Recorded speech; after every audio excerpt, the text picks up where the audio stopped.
So I could talk to you about so many things. I've been a photographer for 30 years, and I started at school making pictures of my friends, myself. But I thought what I would do is just speak a little bit about kind of where I am in my mindset, because I think your mindset is really it's what you carry with you everywhere, and it's what will, I think, influence whatever it is you do the most, any opportunity, the way that you think about opportunities, how you think about yourself. So I'm going to share a little bit about how I think about myself and how I sort of found this through the work that I do in photography. I thought that I would kick things off with a sort of a talk about the color pink, right? Because, let me just see, this is go in here. Just to talk about where this kind of came from. I did a book in Iceland in 2013 to 16, and it was about mindset in Iceland, and I'll get to that later. But it's an essay-based book. Lots. Yeah, no, absolutely. So it's an essay-based and photographic, but really what it was an excuse to go talk to lots of people. And I'll wrap that all at the end, because it's really important that we connect with like-minded people, as you said when you were on the post today. So essentially, when you say gender equality, or you talk about feminism, or you talk about Women's History Month, or International Women's Day, we get one. We think about gender equality and what does that mean, and so I think often, for us, gender equality is about balance. There's one gender-identifying male in the room, I think, and that's not I don't know how you identify. But definitely the way that we work in society and we think about equality as having 50-50. That's not really how I came to understand it, and it's not how I think of myself or it either. I think of it as balance within a person rather than in a room. And so you could have 100 women in a room, and if you're off balance in yourself and you have hostility towards your feminine side or your masculine side, which I believe we all have both. We're made from both. We come from two people who have all of that. It really doesn't matter how many people are in your room, because you're going to be limited by that mindset and blocked internally. And we all can carry internalized misogyny. Everybody, every woman does. And I had to confront mine, and I'm constantly confronting it, and I'm noticing it in the world through this work, which I'll get to. So legally we have to still stick to this, right? Because you can't really conceptually talk about it. But for us tonight, if I get anything across, it's just this idea of balance in a person. So, the pink-blue thing, it really is a cultural thing, right? First of all, because it means different things in different cultures, so I wanted to address that right off the bat. Because I know we're in England, we're in a Western culture, but it's so multicultural that these colors might not immediately mean the same things to everybody else. So the thing is, the color pink originally, as some people may know, was associated with masculinity. And it wasn't right away. It was early 20th century up until that it was switched over. And it was basically after World War II, where marketing came in, and the campaign Think Pink came in and trying to associate pink with baby girls and women and femininity and nurturing. And it's this idea of ideas coming in from media. And that's an ad from the 1960s, that's a Dove ad from the 1960s. And not only do we have, where does internalized misogyny come from? Well, it comes from our culture, it comes from our world, it comes from everywhere. It's everywhere. It's in everything that we see. It's in the conversations, it's in the water, it's in the air. And it's definitely in the photography we make and put out into the world, certainly. And the way that we read photographs, even. So that's a Dove ad from 2021. And what I wanted to just say is that I think it's a process of reclaiming these ideas. First of all, know that they're arbitrarily assigned. And they're made up, all of it. It's all made up. There's physical differences in every person. I have one blue eye and one brown green eye. And people have brown eyes and long hair and short hair. And we have body parts. It's different. It's a big spectrum. But it's really important to reclaim these ideas of gender and color and what is a man, what is a woman, all of these things. You don't need to know. I don't need to tell you that. you know this. But essentially, I found it incredibly helpful and enlightening to go and speak to not only men, but I focused on women in this talk. I mean, not only women. I spoke to a lot of men as well. But I started speaking to women because I was curious about what their life in Iceland was like, because I'd heard all these things about gender equality and what did that mean. So I went and I spoke to these women, I interviewed them, I used my photography as an excuse to talk to them essentially and spend time with them and get to know them. And I, have had long-lasting relationships with a few of the people that are on these slides still. And they really helped change the way I thought about myself. And I could really see in their work and the work they did how their self-empowerment came into play and their leadership came into play because of the way they felt about themselves as a person, especially Margaret Halla.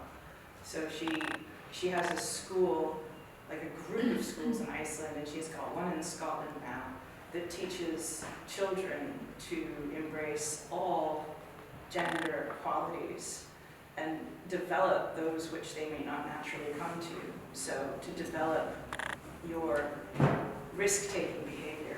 If you are not a risk taker as a girl, culturally, we're trained not to be, or to be more open to who's around you. If you're a boy with lots of energy running around, so she tries to provide opportunities for kids to embrace all of these qualities. And the classes are segregated because she can't give her attention to both at the same time because they compete. The war of the sexes begins when we're 2. It's when we start to sort people into categories. Are you a boy? Are you a girl? Do you like pink? Do you like blue? These fixed ideas. And so I feel like throughout my career I've gone towards people and situations where ideas weren't fixed. I'm very wary of fixed ideas. I mean, I guess this is kind of a fixed idea. I think being open-minded to yourself first is really important in your life because our relationship with ourselves is the most important thing, and everything comes from that. And so I've learned to embrace pink. It looks good on me. I used to hate it because I didn't want to be put into that category. Wearing blue pants, but anyway. Later. So I just wanted to see where I am in my so it's about balance in myself. I've always been quite a masculine person, and I never really thought of myself as a girly girl. I've had short hair, long hair, no hair, blonde hair, blue hair, black hair. It's all identity stuff, right? And then the closer I get to who I am, the more I know what I want to do in the world and what kind of work I want to do and how I want to do it and who with and who I don't want to work with. And, all of these things, I think it's really important.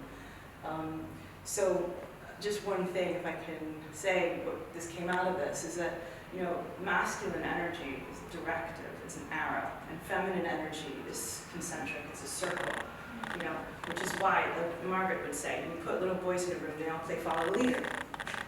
You put girls in the room, they talk to each other, and they want to know everything that's going on with each other. You get too much of one, and you just run into a wall. Too much of the other, and you don't go anywhere. So you need both inside. So it's about integration. You get a compass if you have both direction and location, right? So that really came out of this project.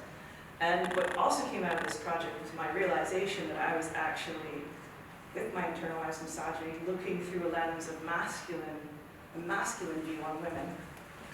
At the beginning, Margaret actually really helped me see this. Because she said, why did you photograph me like this? And all of your women are like really glamorous. Well, because she didn't present that. I didn't have an opportunity to do that. But I realized that you can change the way you photograph people. So I don't know if you read what was on the screen, but on the left, that's us looking at her. And on the right, that's her looking back. So, I wrote a lot about this in this book. It's free shipping. If you want to check it out, there's also a PDF. I think there's a free text PDF where it's really cheap to download. I think it's free. There's certainly samples and stuff, but I wrote this book to be read because I really thought, all these stories that I heard really helped me understand so much of what I'm telling you on such a gut level, and integrate lots of things I thought I knew, but I didn't quite grasp for myself. So that's me done, I think. That's my socials, and if you want to scan that, you can, Yes, feel free and to connect use to your me. devices and scanning. We are also easily connectable, like we can connect later. But I just want to say thank you to Ellie, to the foundation, to my fellow panelists, and to all of you for coming. And yeah. Hello, and thank you very much for coming. So I'm Susan Esco, and I'm not a working photographer. I spent my career generally, I've got a background in arts. I trained as a fine artist, and then I went into making things happen for other people, is mainly what I've done. But photography is hugely important to me, and this has been a real opportunity to kind of think what I'm about and what motivates me, and what lessons have I learned, because career is an interesting word. I'm not somebody who thought, right, as a child I was always going to go to art college, that's all I knew, so that's what I did, and then it's kind of what do I do now, and what I've done is I've picked up opportunities, and I would say somebody of my age who benefited from punk in terms of going out and making things happen. We also benefited from the people in the 60s who spanned things a bit and actually made things happen. So never ever occurred that myself and my cohort, people I've done things with, couldn't go out and do things. Hasn't always been easy, and no doubt you can see what rubbish way I like that smiles. This isn't my forte, putting together presentations. So this is my opening slide, which is David Shrigley, and I love Venn diagrams. What I love is like good science. I love how you bring different components together, whether that's making a cocktail or a Venn diagram, and how you bring bits together and you let those components go. And that's what I get a buzz from in various things I've done. I love bringing those things together, and then you let it go, and you don't control it. You've created the environment, the Venn diagram, the cocktail, the club night, and then people do with it wonderful things. And it is always a million times better than anything you could plan. So I'm actually really annoying for lots of people I've worked with, because they want to know, if you put in a funding bid, they want to know how much money, who it's going to be with, and what the outcome is. And actually, you can do some of that, but if you are defining everything from the beginning, you are cutting down on magic. So I don't, and that annoys people.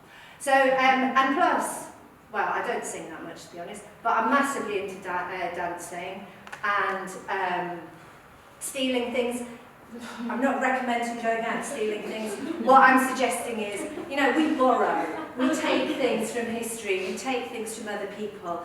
Nothing is 100% new, we're always learning. But, you know, if you nick a spoon here and there we go. Anyway, so this is kind of, you won't be able to read it. But basically, I'm from the northeast of England, and we have a kind of different slant on things, I would say. We're a little bit,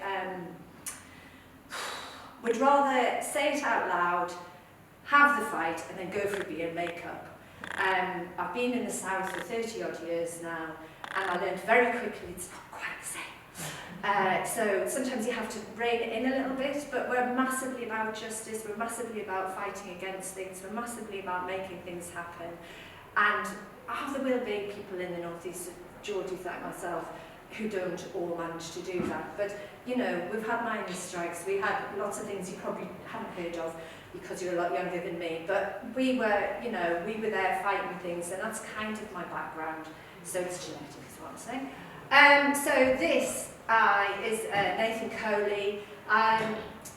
For 10 years I worked in museum services in Brighton and Hove, and I was very lucky in that. It was the only really proper job I've had. And I got to go to amazing places. So this is in Derry, this is Nathan Coley. And I love that sentiment. And bizarrely, I realised going through my phone when I was putting this together that actually this has followed me around, this artwork. I saw it in Derry, I've seen it in the Yorkshire Sculpture Park. Only going through my phone did I realise this. And recently it was in East Sussex. So I feel very strongly, clearly. I've got lots of photographs, the same thing in different settings. Right, so taking opportunities. While I was a student, I was doing fine art and really, really annoyed people at Newcastle Polytechnic that I wouldn't just paint, or just sculpt, or do this. They kept moving me around in departments because I wanted to paint on my drawings, or draw on my sculptures, or do photography. And one of the things that happened was a man called Neil Bartlett, who is in Thompson right there. He, at the time, now he is a theatre producer and a writer.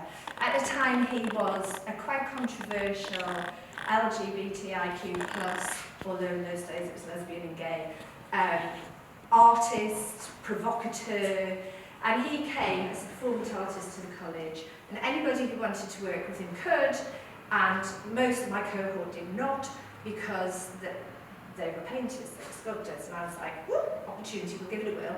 And one of the things that came out of it was he had a friend called Stuart, whose surname I can never remember, this is dreadful. And at the time, Clause 28, I don't know if anybody know about it, it was a horrendous, horrendous thing that was stopping people in education. The wording was something like anything that promoted supposed families. So if you wrote a book and it was in a school and it was about lesbian mums or gay dads or anything like that, as a teacher you could lose your job. And people were terrified. And he was very, very openly gay.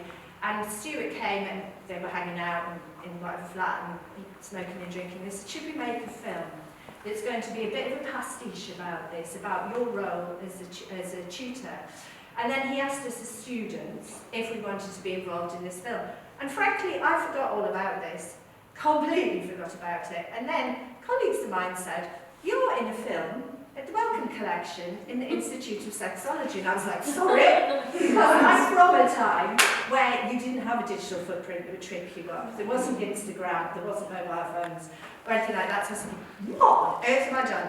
And it turned out that in this film, he'd asked us, because I trailed my memory backwards and vaguely remembered, he'd asked us to speak. So he's on there, and I would look it up, it's called Pedagogue. It is an amazing film. And in it, very unfortunately Stuart, who made the film, is no longer alive, but Neil very much is.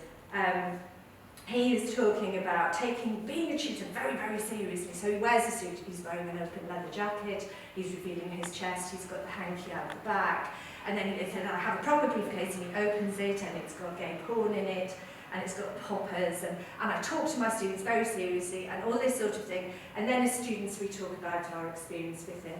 And me and my little Geordie accent goes, oh, well, ever since I met Neil, I've done my boyfriend, and I'm now going out with one of the girls in my house, or something like that. I look about 12, and it was, but in terms of digital footprint, wow, I am immensely pleased, because for about 30 years I've been touring the world in this film, which I didn't know.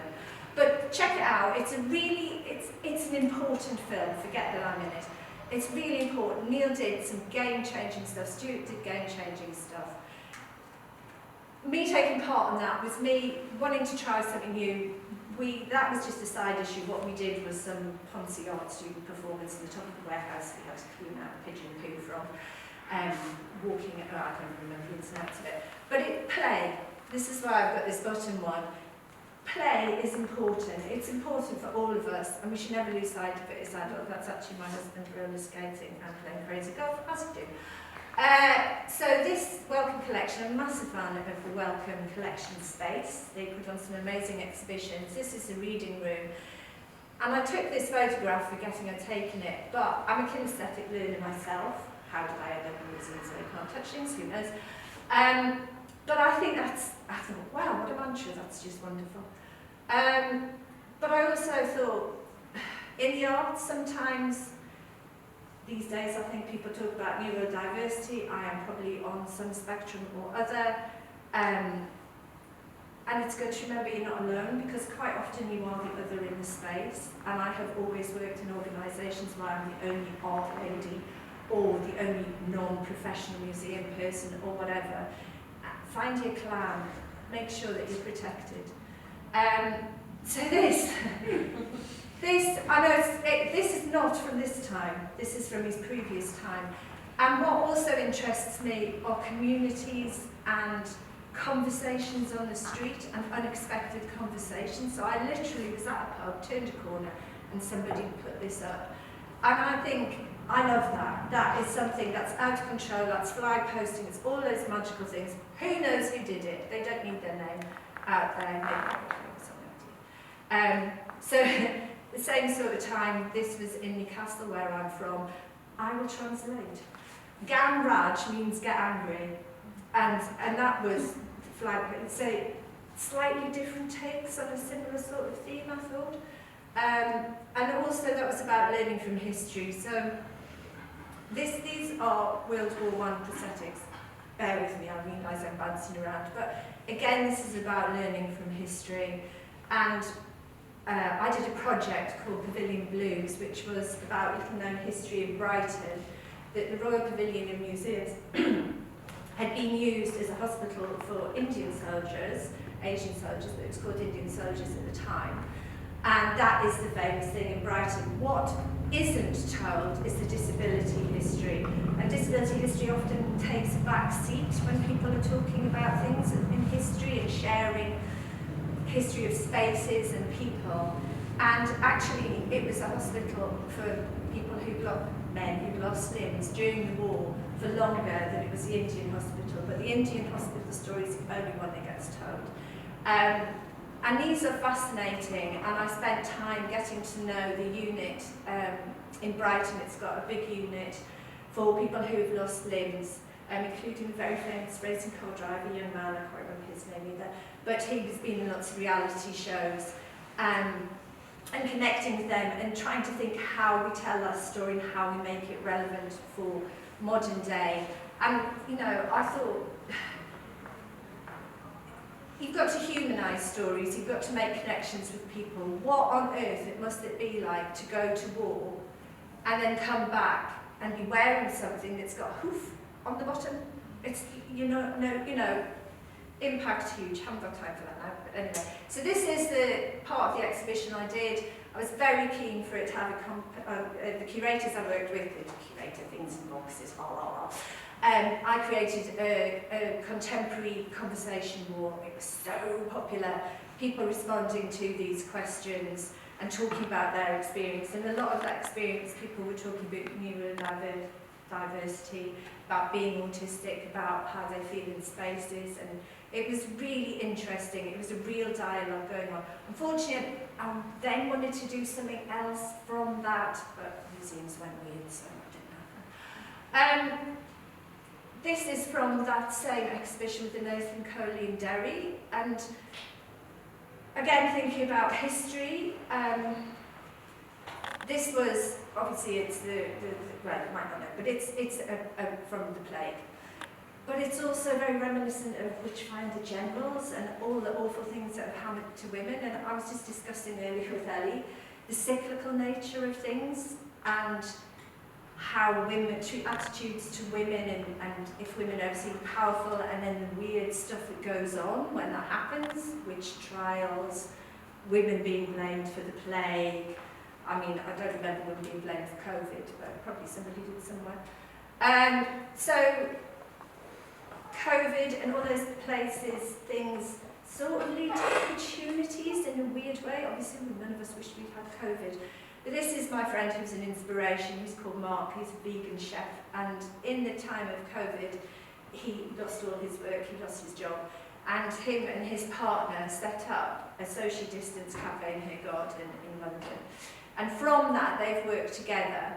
They used to do these soirees, but they've now got a cafe that runs all the time. But they do these vegan tasting menus. And for those of you who do eat meat, honestly, my other friend there who's eating, he is a massive meat eater and he was blown away. But Mark is just somebody who wants to, in a way, what he's doing with food is what I want to do in my career, in making spaces for people and making things happen.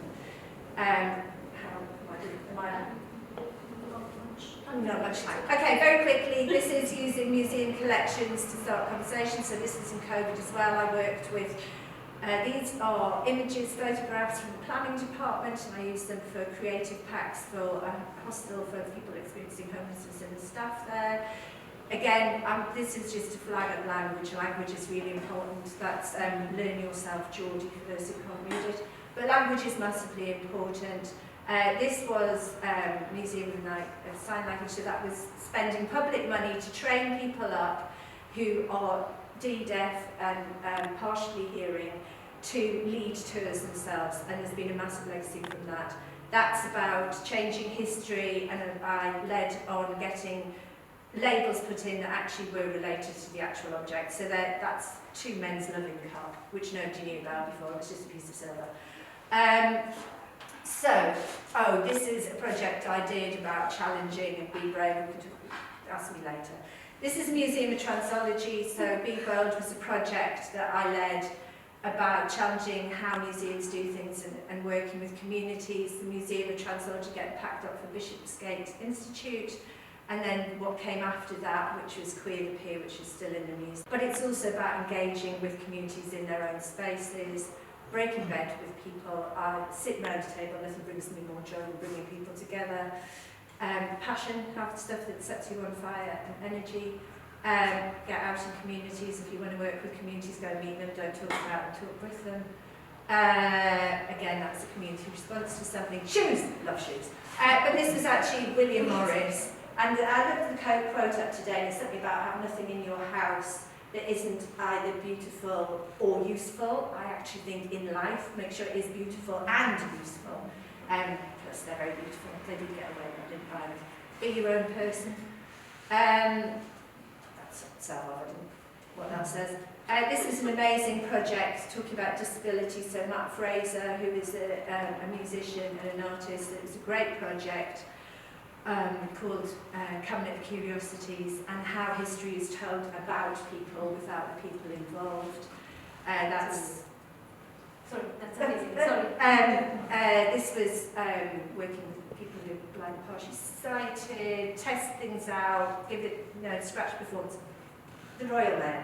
The reason I've got that in there is because I was in the museums for a long time. I am a woman of a certain age. They made me redundant. I had a really tricky year and a half, no job. And last Christmas, I worked for the Royal Mail. Frankly, it saved my life. It turned around how I felt about myself. It was very hard work. The camaraderie was amazing. And that is the sort of paperwork they give you. I've even got the red thing with me if you want to see it, I think. Shoes. So this is another aspect of me. I love shoes, but that's not quite the point. I used to run cabinets in Camden in the 90s. I used to wear those shoes and wear a wig and look like that. So that's, these days people talk about side hustle. I don't think it is a side hustle, it's just part of what you do. You do lots of different things. You are lots of different people in one package. Accessible community art, loads of people snobby about it, but I think it's amazing. Don't particularly like that snow.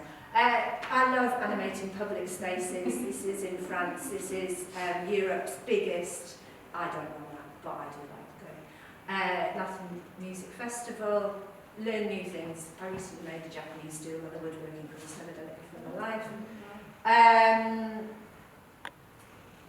Non-hierarchical teamwork, I feel very strongly about that. This is people in museums are meant to be hierarchical. People from all levels, they love to draw charts showing where everybody is. But I've got people that do clean chairs. More shoes.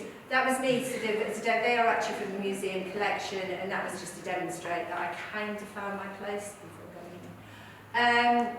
So my mantra going forward is look closer, be curious, look beyond the surface, keep dancing, wear beautiful shoes, if you want. And have dreams. So one thing I'm involved in at the minute is working with a number of people to bring a space together that's going to be artist residencies and provide a space for people to work and be inspired in France. And that's the last one. And thank you so much for the Photography Foundation and RPS for this opportunity. How many of you are photographers here? Sorry. How many photographers? Okay, great. A few. Well, that's where I started. And I'm not formally trained in photography. I just started doing it because I literally had no better job to do. I had moved to the UK after getting married, and all the experience that I had in India was not valued here at the time I moved here. And somehow my husband had got me a camera, so I literally started taking photographs of my daughter. She's my inspiration, and then of course my dog Mustang. So literally my work is very, very autobiographical as a reason. very quickly focus on the fact that because the artistic industry, the photography industry is so cluttered now, one of the things that really worked for me as somebody who had no formal training at all was to continuously, while looking for, was to sort of divide my profession into two categories. One was the business side of my work, where I was only pimping myself out and my skills out, literally, for lack of a better word, but doing what my client wants from me. And then the other side was my torrid love affair with my art, where I did exactly what I wanted to do without the knowledge of where that work is going to take me. And I think that is the balance that sort of kept me going and helped me get out of those massive chunky periods when I had no inspiration at all, was to always dip back into my project. So every year, I would literally ask myself, for me, photography actually, when I started off, was sort of a language, because I was going through severe clinical depression for the longest time, and I moved to the UK, a country where people did not look like me, did not speak like me, did not eat the food that I ate, and I just felt like I had lost every bit of identity that I had built for myself. And also having a child at the same time made me feel even worse, because it felt like I can't run away from the situation at all. And that's where photography came for me. So it became a language for me, it became a way for me to express my emotions. So whenever I felt a very, very strong emotion within me, I used it as a project theme. So so when I started off taking photographs, the strongest emotion inside me was building a bond with my daughter. And that building bond with my daughter became the project headline, Ayat. And then I looked at her and I saw the closest relationship she had in the house was with my dog, Mustang. So Ayat and Mustang became the project number 1 for the first year. And then I decided that I would just write down everything that they do on a very regular basis, and I would start recreating that in images. So I'm going to very, very quickly go through these. Very quickly, guys.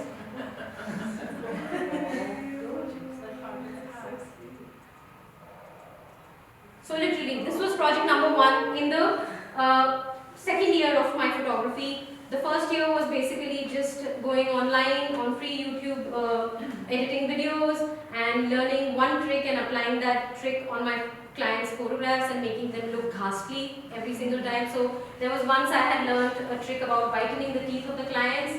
So I just, in every shot, kept asking my clients to smile, to smile, to smile, and then I did not edit anything else in their photos but just their teeth. So you can only imagine how my first year of photography looked like. But this was my second year, and what happens is when you start doing projects for yourself, which are only you talking, observing and talking through emotions that are strongest within you, it sort of starts to give you a style of your own, you know. Because the biggest challenge we are facing in this very cluttered market is, what is my unique style? What is my unique selling point? As photographers, as artists, we are not just people with a certain skill set, we are our biggest marketeers. And to do marketing well, you first need to have a great product. Yeah, so once I started creating these works of Ayat and Mustang, people naturally started asking me, do you teach photography? And I did not even know that this was a possibility of a business opportunity, and it opened up massive doors for me. So once I got done with this series, in the first year of his birth, Mustang had gone for neutering, and I was traveling to Argentina for a photography workshop, and he saw me packing my bag, and then he realized that he's being put into the car to go somewhere, so he felt like we are abandoning him, and that was just a week after we had got our kitten.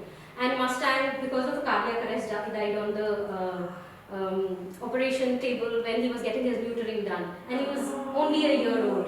But you know, clients would come home, and Mustang by that time had become a very famous personality, because I would share his photographs, and you know, he was covered in a lot of newspapers. And then clients would come home and they'd say, we want a photo shoot with your dog, and I did not have anything to offer to them. So that's where the second project started, because that was a deep pain I was holding within me. And then I started the project of asking my clients to bring their pets home so that I could photograph them with their pets. So that's where, this is the third year of my photography, where I started photographing clients with their pets. Again, something that nobody would have ever done before in the industry. Imagine working with animals and children, the worst idea. Absolute worst idea. But to be honest, it would take me 2 hours to get one shot. And in most cases, please remember that these were all composites. So while the shot is happening in the same space, I would have to stitch together two different photographs because animals and children don't work in rhythm. So I would have to literally stitch two shots together, but all of it is real. And then this happened, and then I started realizing that when the children were there, I started realizing that how beautiful is an emotion to actually bring in the mother into the ecosystem as well. Children, oh sorry, yeah, apologies. This was one slide I need to quickly tell you. I know I have lack of slides, but every time I would do a project, a very simple marketing tip for you guys. Every year, first of all, write down what is your project topic. Get a diary for yourself. Write down your project topic. Go and attack and find what are your right models. Reach out to them, give them free photo shoots, and create that work. Once you've created your body of work, Board Panda is a website where you can just literally log in from your Gmail account or your Facebook account, and then create your own page there, and you can self-write an article for yourself. So what Board Panda does is it's the space where all the media outlets from all over the world go to pick their entertainment nuggets, and if the article that you've written about your project is interesting to them, it will be picked up by many media outlets all around the world. So I was covered by Huffington Post, Metro, Daily Mail, all because of all these articles I wrote about my own projects. And it's all free of cost. So a great free space for you to market your projects. Never think twice before going on Board Panda and pasting your project there. Please do that, guys. Whatever project it is. If you're going to put it out there in the open, then might as well put it on Board Panda. And sorry, they haven't paid me to say this. So yeah, and then again, so this was the 4th year of my working as a family photographer. I realized I need to bring the mothers into the scene as well because it's such an easy and a beautiful emotion of children, mothers, and animals coming together. Everybody equally innocent, husbands and fathers really completely out of the system. Don't look pretty, don't dress well, always are grumpy during the photo shoots. So yeah, this was my 4th year. Again, a project with a complete proper theme, doing nativity style photo shoots, always having the animal look at the protagonist in the image, sort of creating a triangle. So while you are making the images, you are also not only thinking of the story, not only thinking of the models, making sure you are making them wear the right color of clothes, the right styling, the right location. There are a lot of dynamics you need to bear in mind as an artist when you are making an image. One image can mean so much, which is why even when I was doing family photo shoots, which I've stopped doing mostly now, I used to always tell my clients I'm not going to give you more than 10 images because I would always focus on quality instead of focusing on quantity. So that is something that you need to bear in mind. What kind of artist do you want to be? Do you want to give a lot of images because everybody is doing that, or do you want to focus on giving them really class apart work which will work as heirlooms for them? Sorry, this was the next project. So once I started doing this, I realized that nobody was ever coming with their grandparents. Everybody would say that a family unit for them is the father, mother and the children, but nobody ever said, I'm going to bring my parents as well, can we have grandparents photographed with the children? So, and that was also a very, very deep pain that I was holding inside me, having lost my maternal grandmother, who used to come over and over again in my dreams. And that's when it sort of made me feel like I think I need to give closure to this pain, which is when I started photographing grandparents with grandchildren. And honest to God, I'm not kidding, I stopped getting all of those crazy dreams about my grandmother coming and me trying to hold her hand in my dream and not being able to catch it. So I think photography in a way is a way for us to heal ourselves while we are also healing the world. So keep working on projects. So once I did this project, then I started seeing that while the grandmothers were being photographed with the children, the father would be standing in a corner, and once the photo shoot would get over the grandparents, the father would hold the grandmother's hand and then they would walk away, because honestly it's only in the final stages of our marriage and the beginning of our marriages when we hold each other's hands, right? In between of all of that, it is just hate and fight.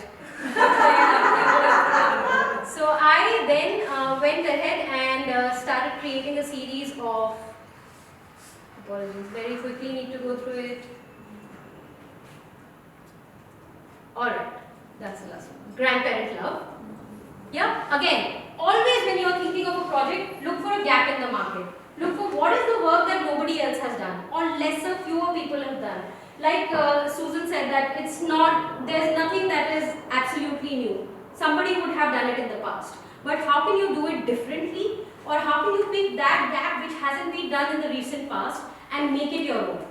Or whatever's been done in the past as well, just try and tell it in your own unique way. And that's how we start working on projects. So once I started doing this project, it was this photo shoot that I was doing in Houston. No, it wasn't this. I think I'm not holding that photo with me. But one of the photo shoots that I was doing, at 2 days after that, I heard that my mom had passed away. And for me, my mom was the fulcrum of my entire universe. And her passing away made me realize my relationship with photography has completely changed. And that is the day when I stopped literally photographing children, because for me, my childhood had ended there. So it took me a year to understand what more. What more can I say, because this is the only language I know. So I started addressing another deeper pain inside me, which was understanding beauty, because belonging to India for us, we belong to a very standardized setup and a very standardized explanation of what beauty really is. You have to be tall, you have to be thin, you have to be fair, and if you're not all of that, you're just ugly. There was nothing between those two binaries. And the ugly binary was what I had grown up with. So I started working on a series called Changing the Conversation, not moving forward, in which I photograph people who have visible differences. Oops. And then, again, something that nobody I saw would have done before, or people would have done it before, but not focusing, not center staging the individual lived experiences and the narratives of the protagonist. Remember, as photographers and as artists, we are not just taking a picture, but we are trying to tell a story. So your text, your audio, your interviews, your interrogation, your understanding and your expressing has to come out in different formats. It is not only the image that makes you an image maker. There is so much more you can bring to it. So with every project that you do, ask yourself, how much more can I bring to the table? What more can I say? So once I started doing this project, that's when I actually started entering my work to awards. All the earlier whimsical, fanciful work would have never won any award. So it has been a very, very healing project for both me and the survivors who have been in this series. It's been an incredible journey for all of us. And following this project is when I started to feel comfortable enough with my relationship with camera to go beyond just pure and plain photography. And also in a way, it made me feel comfortable about talking about some of the very, very deep and dark pains in my life. And one of that was growing up watching domestic abuse unfold in my life. I mean, I was in my mother's womb is when I started hearing those sounds. So for me, after the passing of my mother, I felt like I needed to do something with art where not only am I gaining from it in terms of healing personally, but I'm also giving back to the community. And so I started working on the project called 1,000 Cuts. Sorry, I'm going to go quickly pass through this.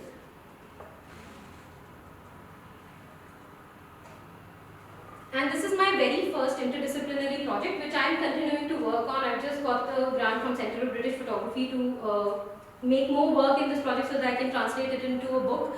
These are individual survivors of domestic abuse, and this is where I brought in my journalism. I realized that not just taking photographs, but how much deeper can I talk with them and literally transcribe their lived experiences, because domestic abuse is something that we are not allowed to speak about. We are not allowed to share our own lived experiences. So while I am working with such a sensitive subject, how can I make sure that the agency is entirely theirs? They are the ones who are saying it, they are the ones who are telling me how they want to be photographed, they are the ones who are telling me how to make the cuts on top of their photographs. So I am just a via media. From here on, I am no more a photographer, I am no more an artist, I am just a person standing somewhere in the middle of observing and expressing.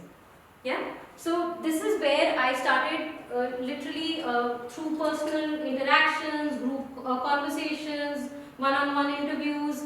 I started working with the survivors on first photographing them, and then not knowing what more to do, because each one of them told me, Sujata, can you please not show our face? And I am a portrait photographer. So what do? I don't know. So I went through multiple iterations with this work, and when I heard their interviews over and over again, each survivor said to me, Sujata, I feel completely torn from inside. I feel like my insides are just ripped apart. And that is what I wanted to showcase through this work. So I literally printed the works, and then I made physical cuts on top of them, which were representative of their own lived experiences. So from here on, again, learning to do something more with photography. How can you make it more interdisciplinary? Never as photographers or as any format of artist, like exactly what Susan said. She was the only one in her university who just did everything. Whereas everyone said, I want to be a painter or I want to be a sculptor, because art is such a vast field. And not just sticking to one medium is never enough. So how much more can you say to express something that has many, many dimensions? In domestic abuse, for example, there is the past from where we come, there is the childhood from where we are born, and the experiences that we have in our childhood are the ones that impact our lived experiences when we are grown up. And those are the lived experiences that will impact our future generations as well. So there are so many dimensions to the story of a domestic abuse survivor. I never would think that photography in itself is enough to share. Yeah. So that's my work, guys, in a nutshell. I think I'm going to end it here. I just wanted to share with you my experiences to inspire you. And yeah, thank you so much.